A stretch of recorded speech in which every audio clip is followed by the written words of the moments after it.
Ya shalom, puji Tuhan. Tuhan berkemurahan. Pada kesempatan hari ini kita dapat kembali beribadah kepada Tuhan. Ini adalah satu anugerah yang sangat besar, karena ternyata Tuhan masih memberikan kita waktu untuk kita bisa beribadah kepada Tuhan. Ya, dan ini adalah satu anugerah daripada Tuhan. Nah, dalam kesempatan hari ini saya ingin menyampaikan firman Allah dengan satu topik, dengan satu tema, keselamatan dan penggembalaan. Keselamatan dan penggembalaan. Nah, apa maksudnya ini? Tentu kita akan bersama-sama memahami lewat pemberitaan kebenaran pada kesempatan hari ini. Baik, kita akan membaca di dalam kitab Injil Yohanes pasal 10 ayatnya yang ke-9. Akulah pintu. Tuhan menyatakan diri sebagai pintu. Barang siapa masuk melalui aku, ia akan selamat, dan ia akan masuk dan keluar dan menemukan padang rumput. Tuhan menyatakan diri, saudaraku, sebagai pintu. Semua tahu pintu ya? Ya. Tidak ada seorang pun yang tidak memahami apa yang dimaksudkan pintu ini. Pintu ini adalah satu benda yang membatasi antara luar dan dalam. Jadi ada yang di luar pintu, ada yang di dalam pintu, artinya masuk. Ya. Nah, tentu ada satu perbedaan antara posisi di luar dengan yang di dalam. Ya. Ya, ini pada zaman dulu ya. Kalau sekarang kan di luar itu banyak lampu. Tapi pada zaman dulu, yang di luar itu pasti gelap. Yang di dalam pasti terang. Yang di luar itu pasti akan, ya, kadang bisa tertimpa masalah. Bisa ketika hujan turun, pasti kehujanan. Tapi yang di dalam tidak, karena terlindungi. Di luar mungkin ada kejahatan, pencurian, perampokan, dan lain sebagainya. Tetapi yang di dalam aman. Ya. Jadi Tuhan Yesus menyatakan diri sebagai pintu. Itu maksudnya dia memberikan satu kesempatan untuk kita semua dapat terlindungi, saudaraku. Nah, hidup manusia selama ada di dalam dunia ini, ya seperti diambang pintu. Ada mungkin yang di luar pintu, kalau diambang itu sudah dekat ya sama pintu, tapi belum masuk. Saudaraku, banyak pengalaman yang kita alami pada saat kita hidup di dunia ini, dan paling banyak adalah pengalaman yang meresahkan, menggelisahkan.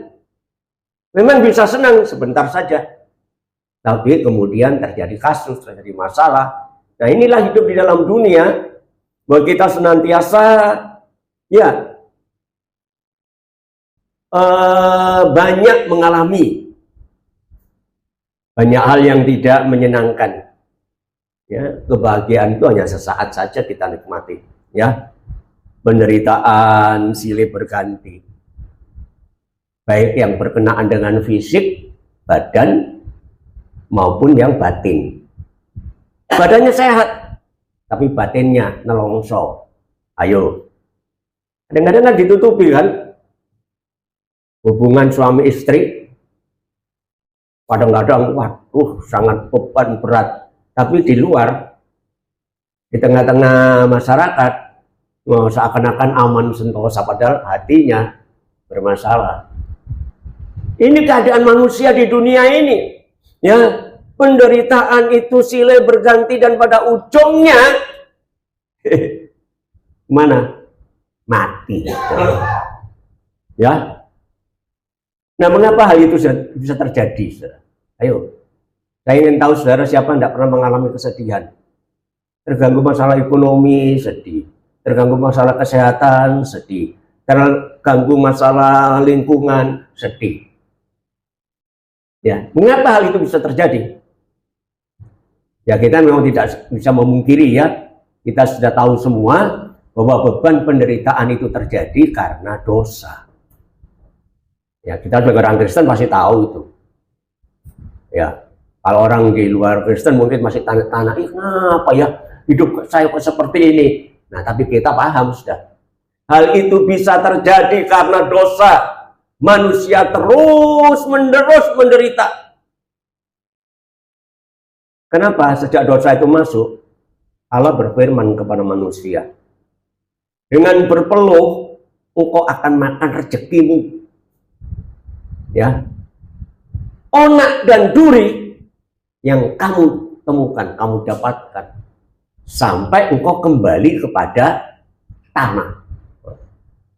Sudah nggak bisa dipungkiri ini, saudara, siapapun. Makanya anak bayi itu kalau lahir kan tidak ada yang menyanyi kan.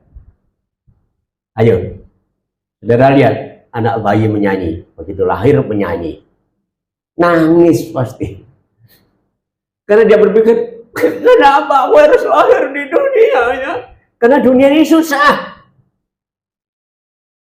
Nggak ada begitu lahir senang selalu senang, nggak ada. Ayo, kamu dulu waktu lahir nyanyi nggak? Kan nangis. Karena dia tahu apa yang dialami nanti sepanjang hidup manusia di dunia ini. Sampai akhirnya mati. Dan paling menyedihkan, mati itu bukan akhir dari segala-galanya. Alkitab mengatakan setelah kematian akan dihakimi. Ya, Ibrani pasal 9 ayatnya yang ke-27 dikatakan di sana, dan sama seperti manusia ditetapkan untuk mati hanya satu kali. Jadi kematian itu tidak bisa dipungkiri, saudaraku. Satu kali saja dia mati, dan sesudah itu dihakimi. Penghakiman, saudaraku ya. Siapa yang pernah menghadap hakim? Pernah? Kasus? Tapi hakim itu bisa disuap loh. Bisa. Hakim di dunia ini bisa disuap. Ya. Tapi penghakiman di sana, jangan macam-macam. Kita bisa menghabiskan uang di dunia ini untuk menyuap. Orang yang salah jadi benar, orang yang benar jadi salah. Ya, tetapi nanti penghakiman akhir itu tidak bisa sekali lagi disuap, ya. Jadi saudara, sekali lagi manusia tidak bisa menghindari ini. Satu saat kita semua pasti mati, entah umur berapa. Ya, waktu saya siapin ini saya merenung, saudara. Enggak nyangka umur saya sudah 76, hampir 80. Berarti wis tua aku ini. Ya, tetapi saya bersyukur kok saya masih bisa menikmati apa yang ada di dunia ini. Ya, benar-benar saya bersyukur kemarin itu. Ya, Tuhan, matur nuwun. Terima kasih. Enggak nyangka sudah hampir 80. Coba bayangkan. Kalau sampai bisa menjadi 90 itu, sampai 100, ya, loh, siapa tahu. Tapi paling tidak sampai umur berapapun kita akan mati. Dan hebohnya, hebatnya, setelah mati, ya, saudara dihakimi. Sekali lagi, hakim di dunia bisa disuap. bisa merubah posisi keberadaan manusia salah atau benar, itu bisa disuap.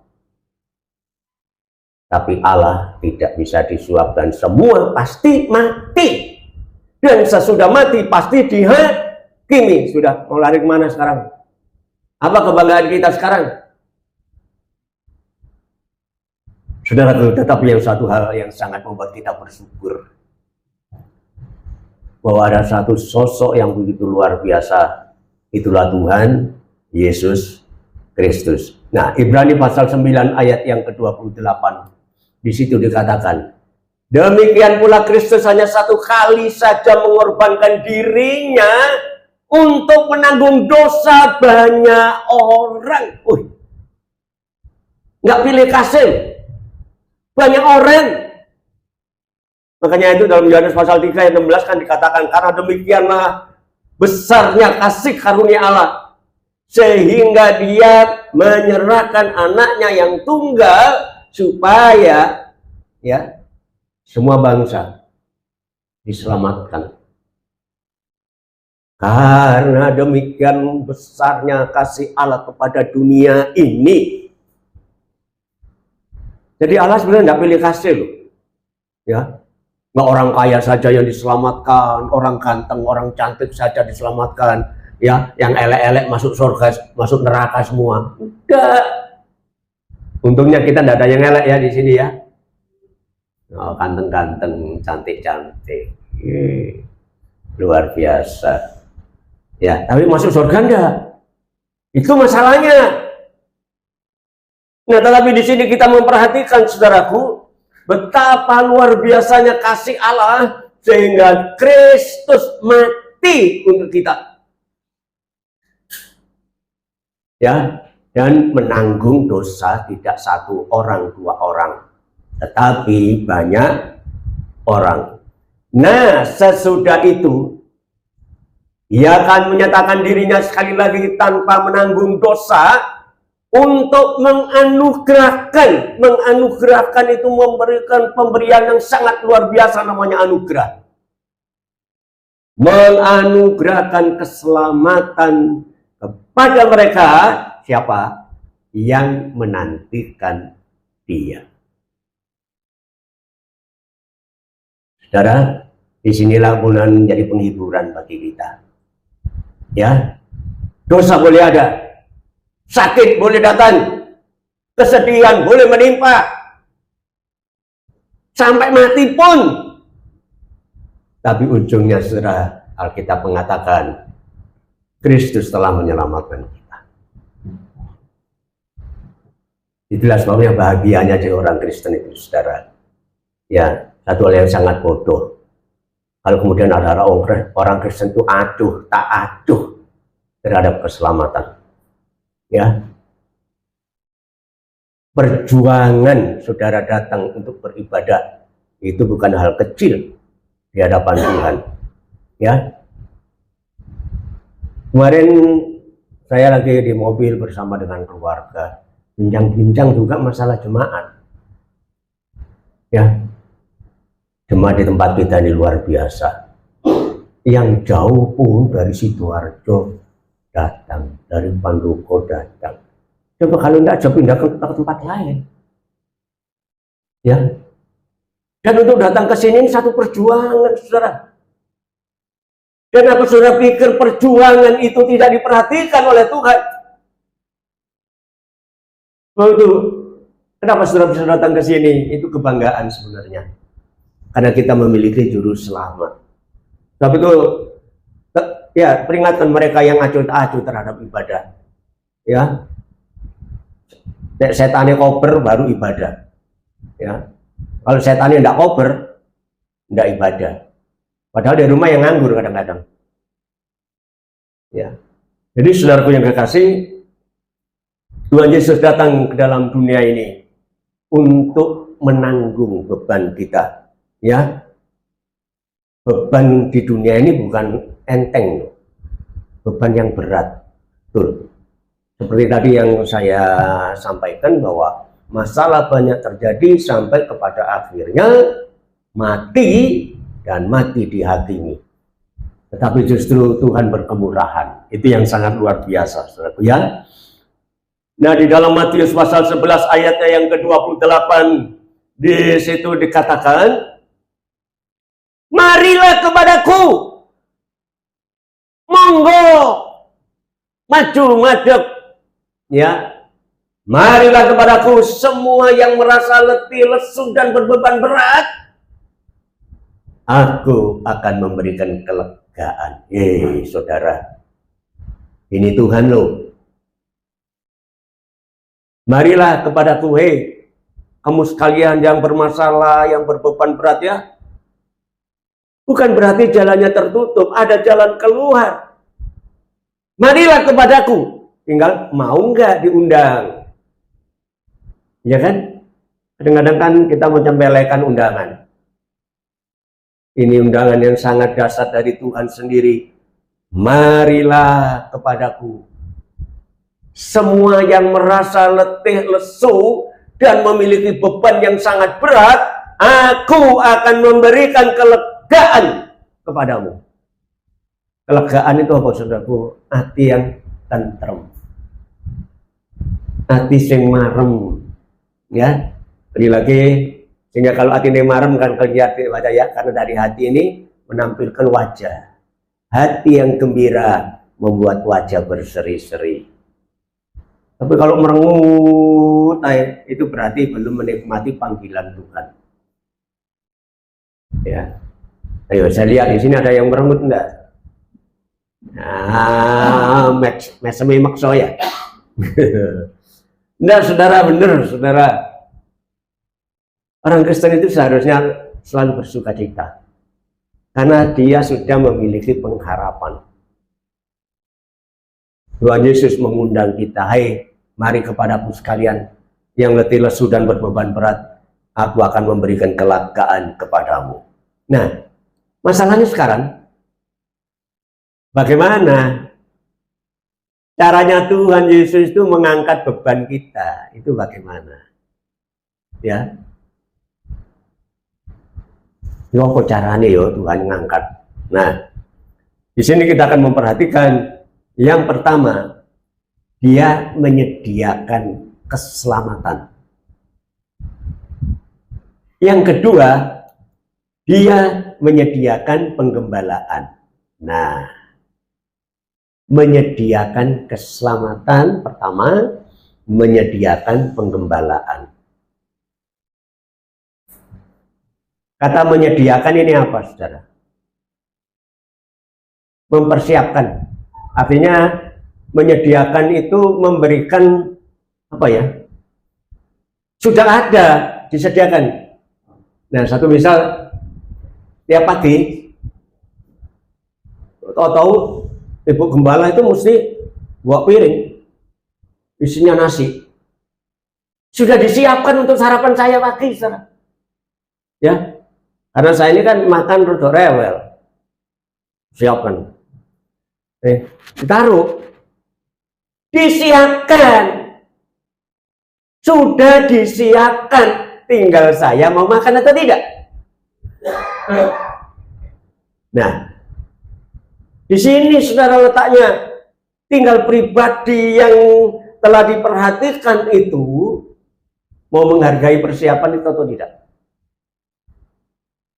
Nah, kemudian saya ambil, saya makan. Berarti saya menikmati. Tapi kalau sudah disediakan, sudah disiapkan, kita nggak respon, kita tidak akan mendapat apa-apa. Jadi kita perhatikan yang pertama menyediakan keselamatan, yang kedua adalah menyediakan penggembalaan. Nah, kita lihat dulu yang pertama, menyediakan keselamatan. Ya, menyediakan keselamatan, disediakan. Di dalam Yohanes pasal 10 ayat 9 tadi, ya, dikatakan di sana, akulah pintu. Barang siapa masuk melalui aku, pertama, ia akan selamat.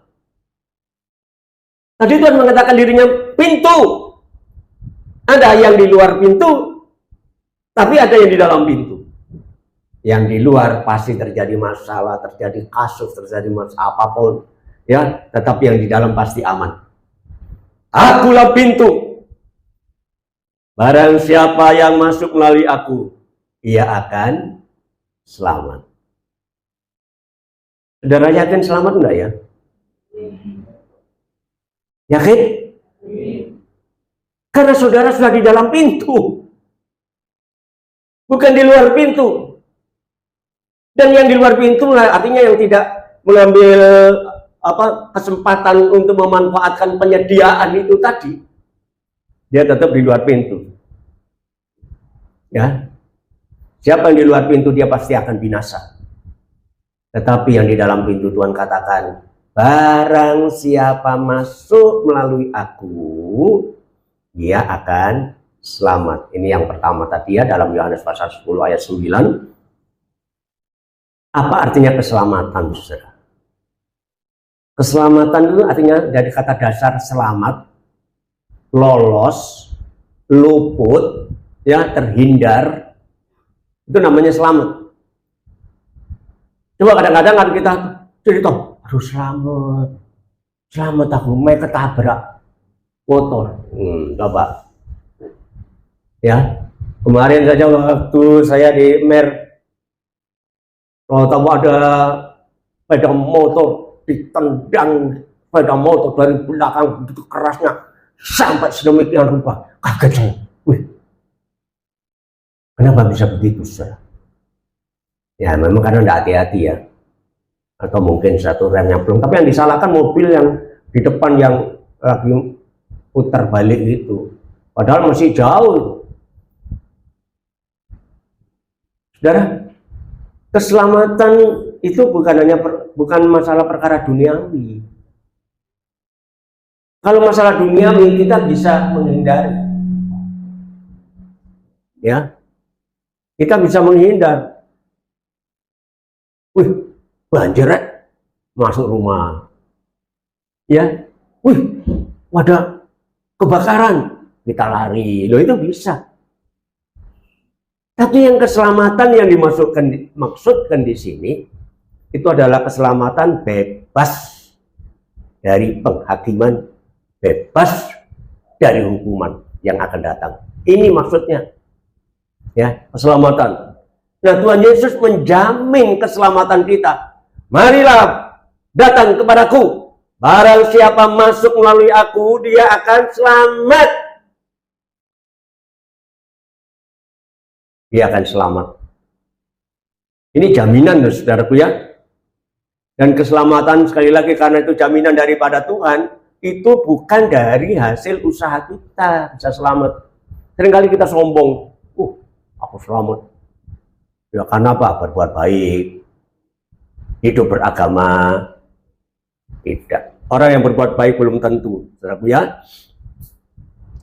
Efesus pasal 2 ayat 8 sampai yang ke-9 dikatakan di sana. Sebab karena kasih karunia. Apa kasih karunia itu?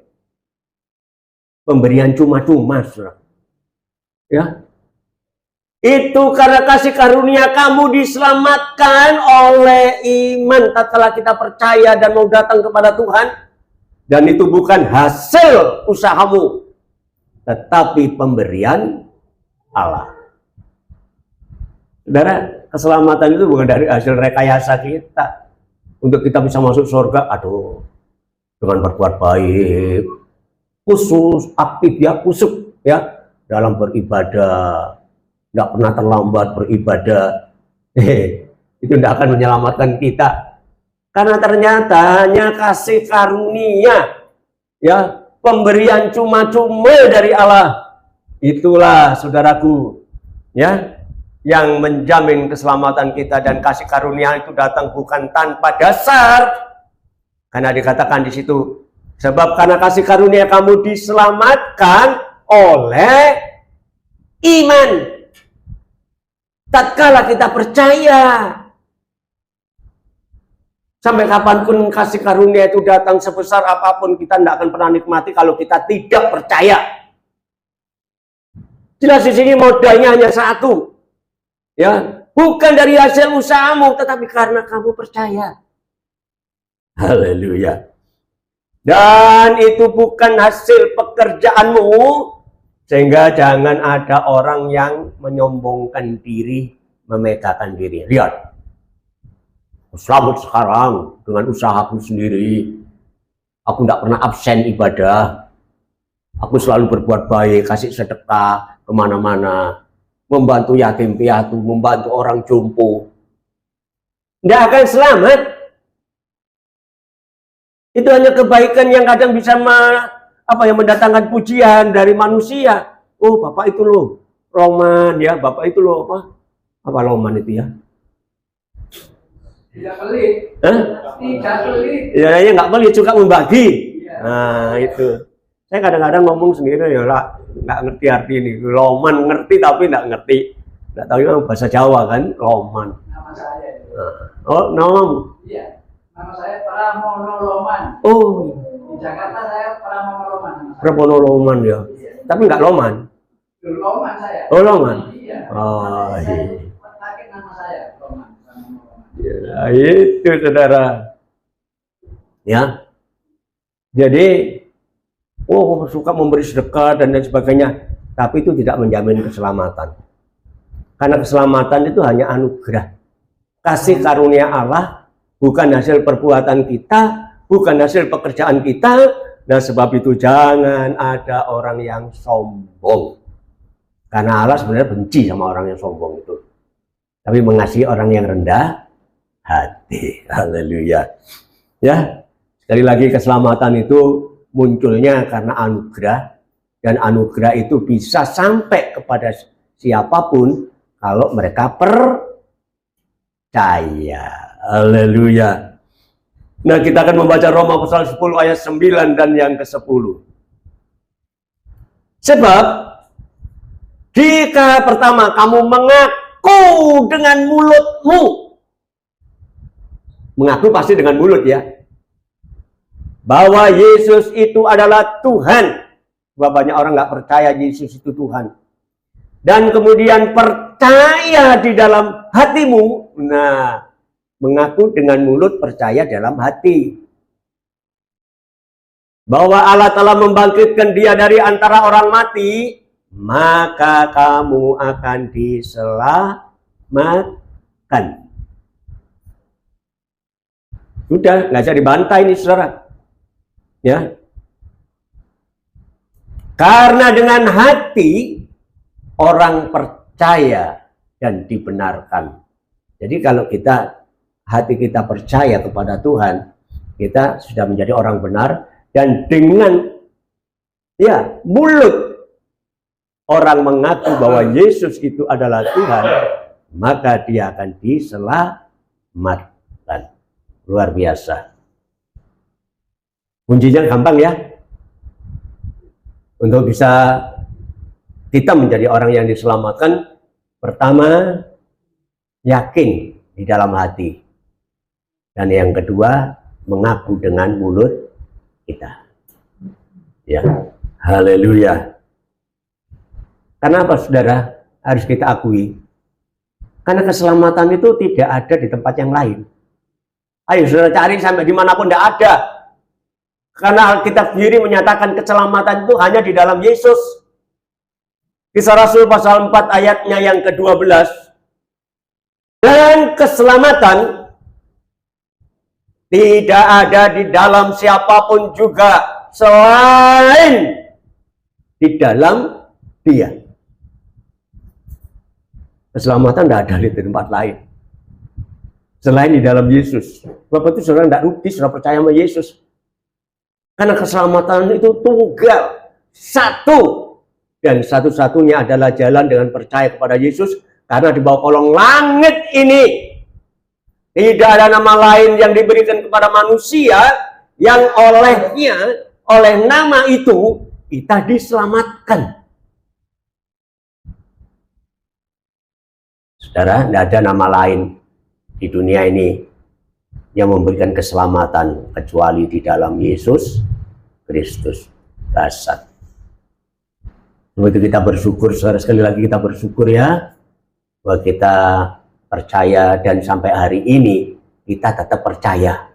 Itu nggak luntur, saudaraku ya. Nah, banyak sekarang loh, jangankan cuma jemaat, banyak pendeta-pendeta yang luntur, saudaraku. Ya, berpaling dari keyakinannya. Kalau saudara bisa bertahan sampai hari ini, satu hal yang dasar, satu hal yang luar biasa. Ya, sebab jangan sampai kita terganggu dengan hal-hal lain yang membuat kita menyimpang, kita mulai menyangkali Tuhan kita. Jangan. Karena Yesus itulah satu-satunya nama yang diberikan kepada manusia, sehingga barang siapa yang percaya kepadanya tidak binasa, melainkan beroleh selamat. Nah, yang kedua tadi, menyediakan penggembalaan. Jadi yang pertama itu menyediakan keselamatan. Mau nggak terima keselamatan? Disediakan. Dan yang kedua adalah menyediakan penggembalaan. Ya, kita baca tadi ayatnya. Yohanes pasal 10 ayatnya yang ke-9. Akulah pintu, barang siapa yang masuk melalui aku, tadi dikatakan pertama selamat, maka ia akan masuk dan keluar dan menemukan, mendapatkan padang rumput. Karena Tuhan Yesus pernah berkata, akulah gembala dan kamulah domba. Domba itu makanannya rumput. Jadi kalau dibawa sampai menemukan padang rumput, artinya digembalakan. Ya, saudara, kehidupannya terjamin karena digembalakan. Kalau domba itu tidak digembalakan, maka dia nggak terjamin. Saudara punya peliharaan apa? Kalau tidak saudara pelihara, aduh, nggak terjamin itu. Ya. Markus pasal 6 ayat 34 dan 39. Ketika Yesus mendarat, ia melihat sejumlah besar orang banyak. Maka tergeraklah hati Tuhan. Waduh, melihat orang banyak, perhatikan. Tergeraklah hati Tuhan oleh belas kasihan kepada mereka, karena mereka seperti domba yang tidak mempunyai gembala. Bayangkan, kalau domba nggak digembalakan, larinya sendiri-sendiri ke sana kemari, cari makanan, mungkin naik pagar dan lain sebagainya. Ya, karena mereka seperti domba yang tidak punya gembala, lalu mulailah ia mengajarkan banyak hal kepada mereka. Lalu ia menyuruh orang-orang itu supaya duduk berkelompok di atas rumput yang hijau. Wih, penggembalaan sudah luar biasa. Ya, saudaraku, apa artinya penggembalaan itu? Penggembalaan itu artinya pemeliharaan dan pembelaan. Ya. Jadi dipelihara itu artinya jangan sampai domba-domba itu terlantar. Ya. Jangan sampai kemudian domba-domba itu tersesat. Ya.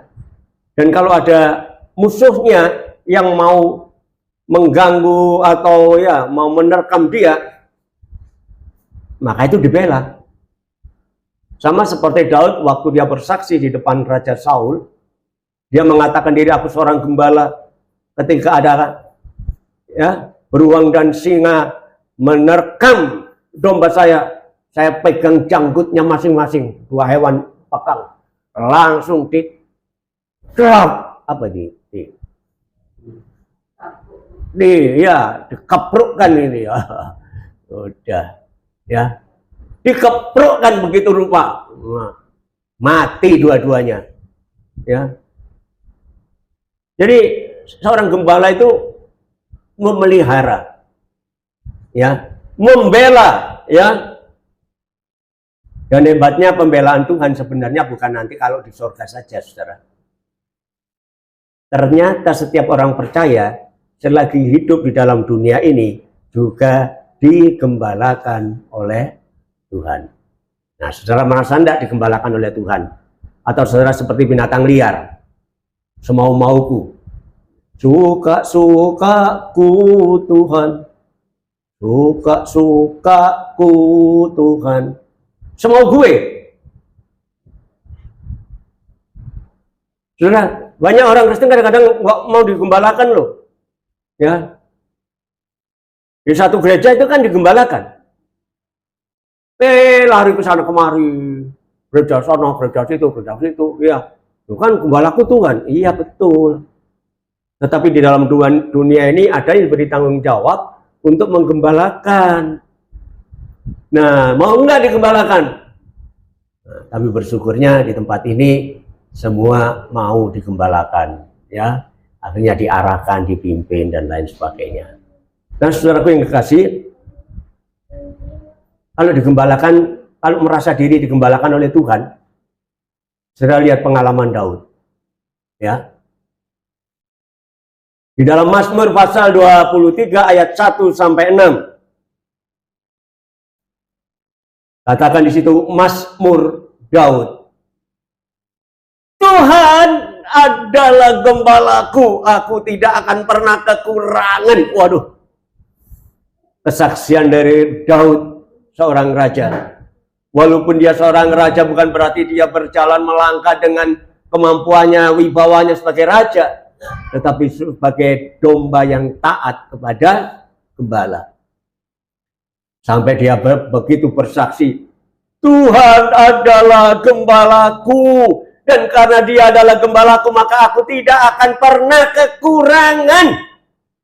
Hebat. Ini perlu dicontoh, saudaraku ya. Ia membaringkan aku di padang yang berumput hijau. Ia membimbing aku ke mata air yang tenang. Ia membimbing aku, membaringkan aku. Saudara tahu membaringkan? Kalau seorang ibu punya anak itu dibaringkan. Ya, di sini dibaringkan di padang rumput yang hijau. Kalau ibu itu membaringkan anaknya, bagaimana caranya dia membaringkan? Apa langsung lempar? Ayo tidur nak, lempar aja, gitu. Enggak, istilah membaringkan itu dengan lembut. Ayo nak, tidur ya nak. Ayo sayang, tidur ya. Pelan-pelan dibaringkan. Wow. Dan yang dibaringkan tuh anaknya di sini di padang rumput, bukan rumput kering, tapi rumput yang hijau. Rumput yang hijau itu adalah makanan daripada ternak, domba. Coba bayangkan kalau domba itu dibaringkan di rumput yang hijau. Miring ke kanan, rumput. Miring ke kiri, rumput. Gak kekurangan. Miring ke kanan, nyam. Miring ke kiri, nyam. Apa kekurangan? Wah, saudara renungkan ini ayat. Ya, ia membimbing aku. Membimbing itu bukan ditarik, saudaraku. Seperti kalau seorang tua tuh nuntut anaknya, ayo cepat. Enggak. Membimbing itu dengan tenang. Dibimbing. Dan lagi bukan di mata air kocak. Ke mata air yang tenang. Bayangkan hidup yang tenang, hidup yang bahagia. Nggak kocak terus. Ya, hidup rumah tangga kocak terus. Cekcok. Waduh. Tapi seorang yang digembalakan oleh Tuhan. Suami istri yang digembalakan oleh Tuhan. Rumah tangga yang digembalakan oleh Tuhan. Akan mengalami ketenangan. Ayam tentrem. Ya. Itu saudara indahnya. Ya. Jadi ia menyediakan penggembalaan. Ya. Ia menyegarkan jiwaku. Badannya seger tapi jiwanya mengkeret. Percuma. Tapi kalau jiwanya yang seger pasti wajah bersinar. Ya kan? Ia menyegarkan jiwaku. Ia menuntun aku di jalan yang benar, bukan jalan kecelakaan. Oleh karena namanya. Wih. Dituntun saudaraku ya. Haleluya. Nah, sekalipun aku berjalan di dalam lembah kekelaman, Mungkin terjadi kasus, terjadi masalah di dalam hidup kita. Aku tidak takut bahaya. Wah. Kalau orang Kristen itu berjalan, tidak takut bahaya. Kalau dia merasa bahwa digembalakan oleh Tuhan loh. Kecuali yang karpe dewi. Ya. Kecuali yang maunya sendiri. Tetap yang digembalakan oleh Tuhan, aku tidak takut bahaya. Kenapa? Sebab engkau besertaku. Ini yang pertama. Penting sekali. Tuhan selalu menyertai kita. Tuhan tidak membiarkan kita. Dimanapun kita ada, kalau Tuhan menyertai kita. Oh, dan satu hal lagi. Gadamu dan tongkatmu, itulah yang menghibur aku.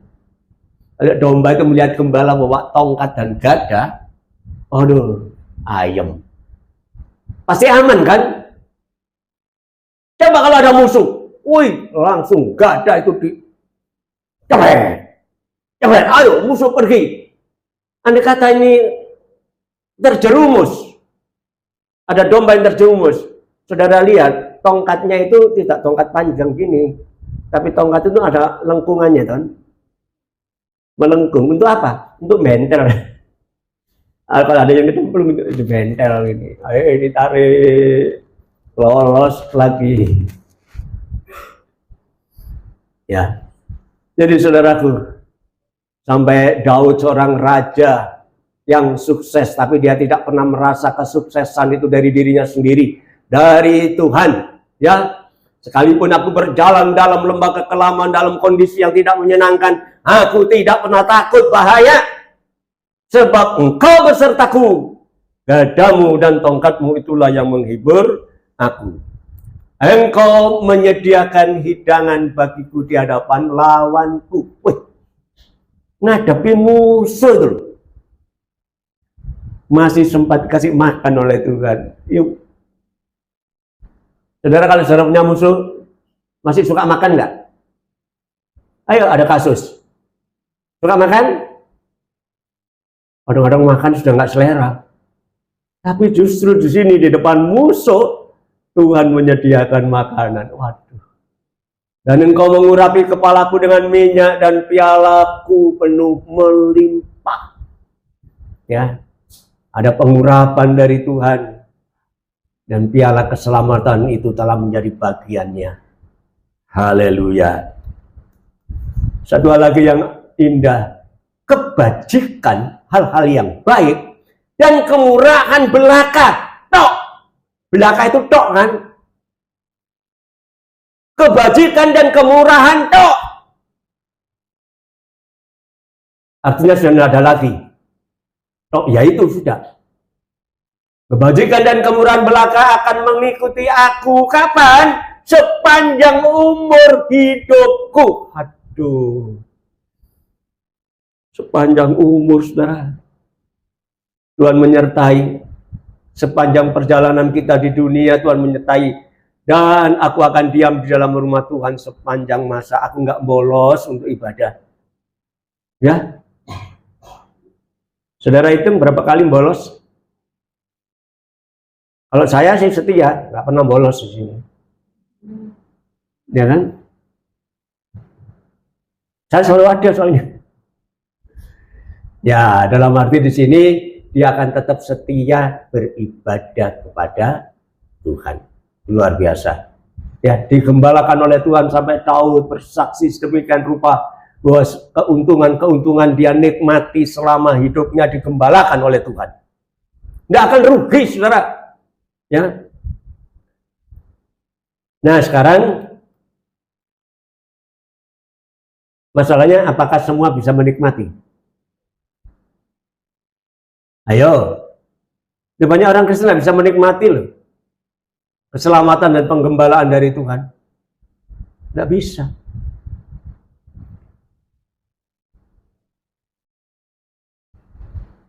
Ada yang di sini merasa rasanya kok nggak ada penggembalaan dari Tuhan. Saya kasih resepnya, saudara, hari ini, ya. Pertama, mereka yang merindukan firman-Nya. merindukan perkataannya, itulah yang akan menikmati janji-janji dari Tuhan. Ya. Markus 6 ayat 33. Tetapi pada waktu mereka bertolak, ya, banyak orang melihat mereka dan mengetahui tujuan mereka. Dengan mengambil jalan darat, segeralah datang orang-orang dari semua kota ke tempat itu sehingga mendahului mereka. Saudara, pada waktu itu Tuhan Yesus ingin mengajak murid-muridnya beristirahat. Ayolah, kita beristirahat. Kita sudah berhari-hari sedemikian rupa. Ayo kita istirahat. Dan akhirnya mereka pergi ke tempat istirahat dengan naik perahu. Ya, dengan naik perahu. Tetapi waktu mereka berangkat, banyak orang melihat. Nah, ketika melihat mereka berangkat, Tuhan Yesus dengan murid-muridnya berangkat naik perahu, ternyata orang-orang itu tidak tinggal diam. Mereka justru ingin mengikutinya, tapi dengan jalan darat. Ya, jadi tidak naik perahu, tapi dengan jalan darat. Dan apa yang terjadi? Dia justru datang lebih awal. Mereka semua datang lebih awal. Ya, nah itu sebabnya ketika Tuhan Yesus melihat,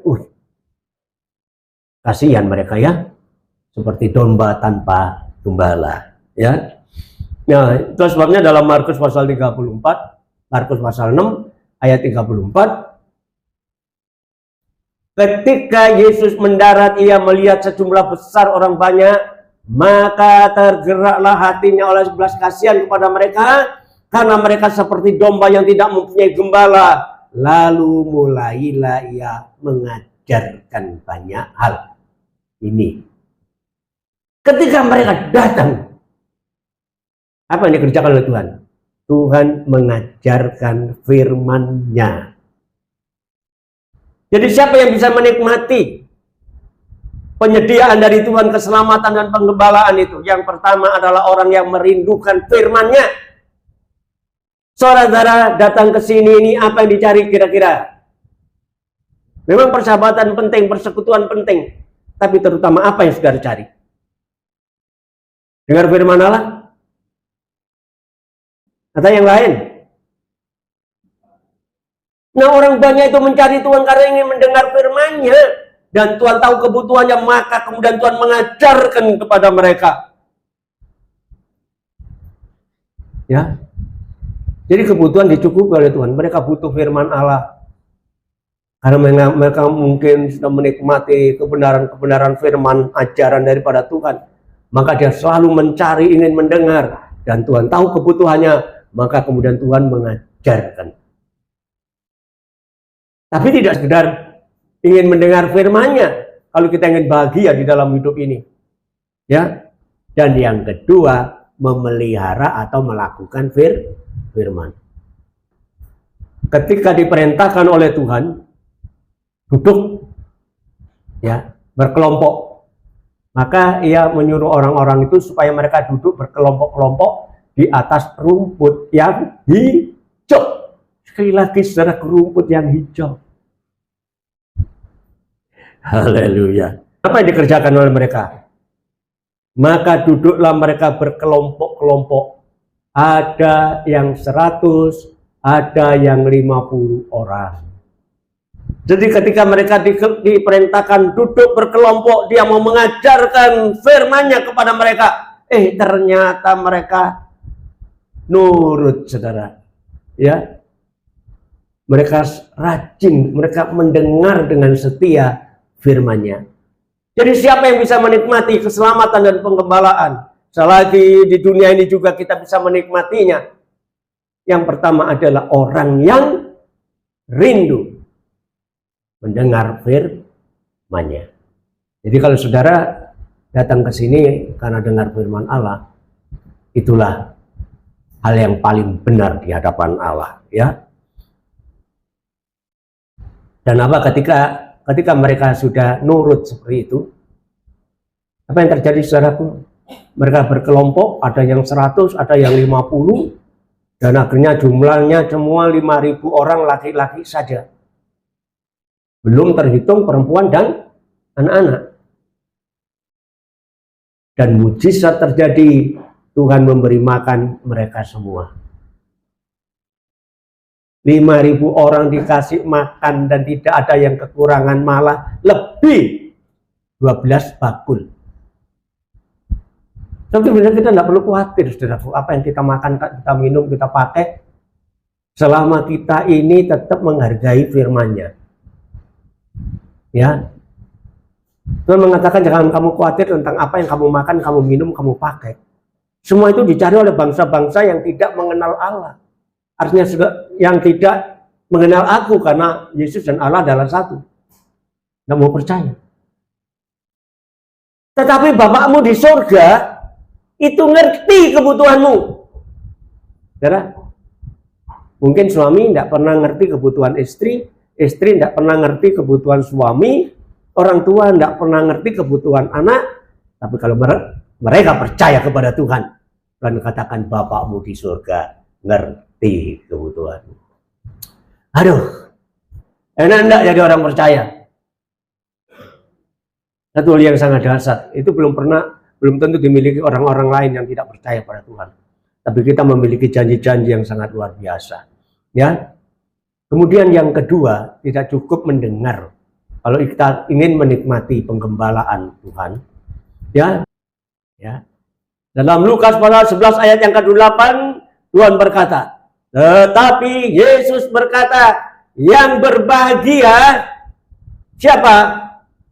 Mereka yang pertama mendengarkan firman, dan yang kedua memelihara atau melakukan firman. Jadi firman Allah itu tidak cukup hanya didengar, saudaraku, tapi dilakukan, dipraktekkan, ya. Apa yang kita ketahui tidak hanya sekedar jadi pengetahuan, tapi dipraktekkan. Jadi tidak hanya sekedar belajar, tapi praktek. Kalau kita ingin, ya, saudara ingin apa? Belajar, coba di Google, cari bagaimana caranya buat ini. Jadi tidak hanya belajar, tapi praktek. Nah, firman pun demikian. Kita tidak hanya mendengar, belajar sampai penuh, habis itu dibuang. Tidak. Kita belajar firman Allah dan kemudian melakukan firman-Nya. Ya, jadi siapa yang melakukan firman-Nya dia akan berbahagia. Tidak hanya cukup mendengar saja. Nah, sebab itulah saudaraku, mari kita hargai, ya, kemurahan Tuhan ini, ya, dengan tetap setia merindukan firman, dan yang kemudian berlanjut praktek firman Allah. Bukan orang lain yang berbahagia, tapi saudara yang mendengar dan melakukan firman. Bagaimana, siap semua? Haleluya. Tuhan memberkati kita semua hari ini, ya.